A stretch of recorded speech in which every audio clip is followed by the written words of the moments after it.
নমস্কাৰ, মই ডক্টৰ মমতা শৰ্মা, এগৰাকী স্ত্ৰী আৰু প্ৰসূতি ৰোগ বিশেষজ্ঞ। আজি মই দুআষাৰ ক'ব আহিছোঁ ব্লাড গ্ৰুপ এৱেৰনেছ উইকৰ কাৰণে, আৰু আমি সকলোৱে নিজৰ ব্লাড গ্ৰুপটো জানিব লাগে। প্ৰধানতে ব্লাড গ্ৰুপ 4টা আছে, সেইকেইটা হৈছে A, O, B আৰু AB। আৰু ইয়াৰ উপৰিও এজন মানুহ A পজিটিভ হ'ব পাৰে বা নিগেটিভ হ'ব পাৰে, বা B পজিটিভ বা B নিগেটিভ হ'ব পাৰে, O নিগেটিভ হ'ব পাৰে বা O পজিটিভ হ'ব পাৰে। অৰ্থাৎ এজন মানুহৰ RH পজিটিভিটি বা নিগেটিভিটি কেনেকুৱা তাকো জনাটো খুবেই দৰকাৰ হয়। আৰু এইটো জানিবৰ কাৰণে এটা অতি সাধাৰণ চিম্পল টেষ্টৰ দ্বাৰা নিজৰ ব্লাড গ্ৰুপটো জানিব পাৰি।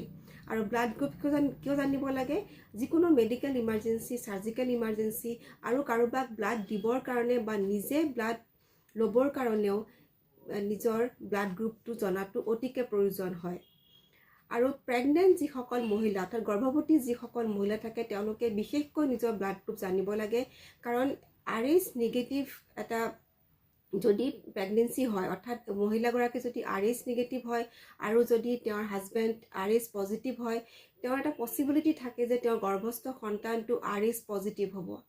এই ক্ষেত্ৰতো দেখা যায় যে এটা RH আইচোইমিউনাইজেশ্যন নামৰ এটা কমপ্লিকেশ্যন হ'ব পাৰে, আৰু যদি সোনকালে ঠিক সময়ত ধৰা নপৰে তেতিয়াহ'লে এটা ডাঙৰ কমপ্লিকেশ্যনৰ সৃষ্টি হ'ব পাৰে।